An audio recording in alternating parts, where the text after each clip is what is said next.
Hey, this is Mansab, and you're listening to Simply Wild.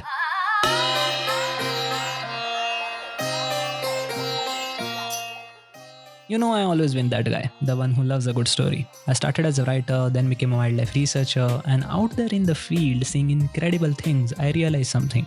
So many amazing stories, especially from wildlife, history, and nature, they get locked up. So that's why this podcast exists. Here, history gets wild, and the wild gets a history.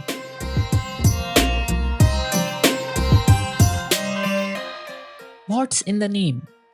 For some animals, a whole lot of history and a bit of seriously bad luck.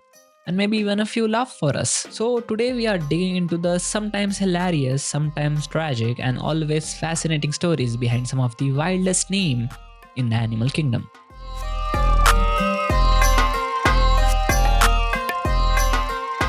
Namaste, Adab, and a very warm welcome. You are here for Simply Wild, and this is our Wildlife and History series. Today's episode, it's all about those names which makes you go, wait, what were they thinking? We are looking at the animals whose names are a story in themselves, sometimes funny, sometimes unfortunate, but always revealing something surprising about history, culture, and often quirky relationship with the wild. Alright, let's start at home in India. Picture this. It's the years following independence. The nation is new, brimming with pride, and in the process of choosing its national symbol, flag, emblem, anthem, and of course, the national bird. Now you think choosing a bird would be simple enough. You want something majestic, something truly Indian, something that embodies the spirit of the nation.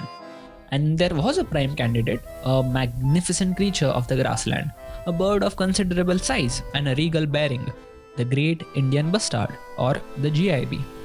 It's a stunning, tall, long-legged bird that just commands the attention, a true symbol of India's unique grassland ecosystem. Even the great birdman of India himself, Dr. Salim Ali, was reportedly a strong supporter of the GIB for the title. It had the gravitas, it had the Indian identity, it was a top contender. But then history, or perhaps just a touch of linguistic anxiety, took a very quirky turn. Now, this is the part of the story which is bit like a well loved kissa, a popular anecdote passed down through the decades. The story goes that while GIB was seriously being considered, a concern was raised at the high level. The name bustard, a fine old English word for this type of bird, however, some officials, perhaps a bit too worried about public relations, got nervous. What if someone, a foreign diplomat maybe, or just a kid writing a school report, misspelled bustard or mispronounced it? What if it came out sounding like, well, like that other B word? Just imagine the potential for a national symbol to be accidentally associated with the common swear word. Oh, the horror. Could the nation's revered bird have a name that was, let's say, phonetically risky? That fear, however small, might have been the factor. Of course, the official reason for choosing the peacock were very, very strong. It found across the country, it's beautiful, and its connection to Indian culture and mythology is profound. More to more hai yaar. Peacock was a fantastic choice. Therefore, the Great Indian Bustard, despite its grandeur, didn't get the top job. But did its name really play a role? We may never know for sure. But it makes a cracking story, doesn't it? A tale of how quirks of language and the fear of potential embarrassing typo might just influence a nation's history in the most unexpected ways. And the truly sad part of the story is today the GIB is critically endangered with a fewer than 150 left in the wild. It adds a layer of sad irony, thinking about the magnificent bird that almost became our national symbol, now fighting for its very own survival. So, from a bird whose name might have cost it national glory, we journey now to a long lost island to meet another bird whose name was even less flattering. A name given by baffled sailors that basically called it Fool. Yeah, you heard me right, Fool. Right before it vanished from the face of the earth forever. That's coming up next. Alright, if you guessed the dodo, you are absolutely right. The dodo, even the name sounds a bit goofy, doesn't it? Dodo. Dodo, dodo. It has become the ultimate poster child for extinction. The very definition of here today, gone tomorrow. Thanks for nothing, humans. Peace out. But where did that rather unfortunate name actually came from? And how did this unique flightless bird from the island of Mauritius meet such a swift and sorry end? Let's set the scene. We love to do that here. Mauritius, a lush, isolated paradise in the Indian Ocean. No natural land predators. In this safe haven, a peculiar bird evolved. Large, flightless, about a meter tall, with a chunky body and tiny, almost comically useless wings. This was the dodo. For centuries, it waddled about its island home quite peacefully, probably not worrying too much about at all. Zindagi set sea. Then, around the turn of the 17th century, European sailors arrived, and they were, to put it mildly, confused by this bird. It wasn't afraid of them, having never had a reason to be. It was easy to catch, and that's where the name game begins.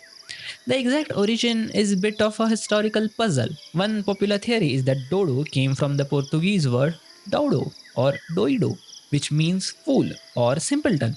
The sailor, seeing this bird that wouldn't run away, might have simply dubbed it to the foolish bird.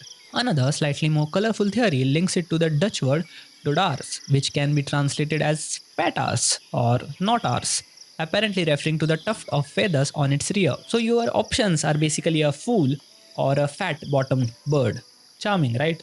Imagine being the first to describe a new species and those are the name you come up with. So you have this unique bird, already saddled with deeply unflattering names, suddenly confronted by hungry sailors and their companions, rats, pigs, and monkeys, who got off the ships and found Mauritius to be a fantastic new home with all you can eat dodo egg buffet. Being flightless and ground nesting, the dodo was a sitting duck, or sitting dodo. Its eggs were eaten, its forest home was disturbed, it was hunted, and perhaps its name, the foolish bird, made it all the easier to dismiss. If you are already labeled something as stupid, it's a much shorter step to thinking it's expendable. Therefore, within less than a century of its first documented encounter with humans, the dodo was gone, vanished. So quick was its disappearance that for a while, some people in Europe even doubted that it had ever been real, thinking it was just a sailor's tall tale. Today, the dodo lives on, not in the forest of Mauritius, but in our language, in our conscience. Dead as dodo, a phrase for something that is lost, born from the bewildered and perhaps disrespectful observations of 17th century sailors, is now forever linked with one of the most potent warnings from our history.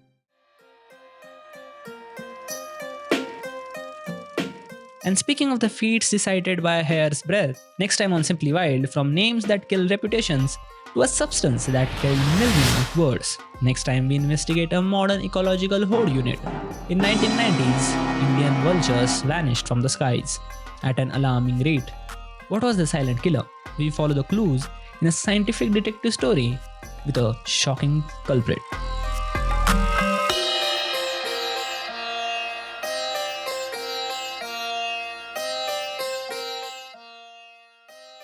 From a bird whose name might have been a political liability to another whose name became a tragic punchline, it's clear that words have power. There's always more to explore, but that's our expedition for today on Simply Wild. Keep exploring, keep wondering. If you enjoyed the story, make sure you hit follow or subscribe on whatever app you are using so you don't miss our next expedition, and keep it Simply Wild dosto. Until next time, this is your host Mansab, signing off.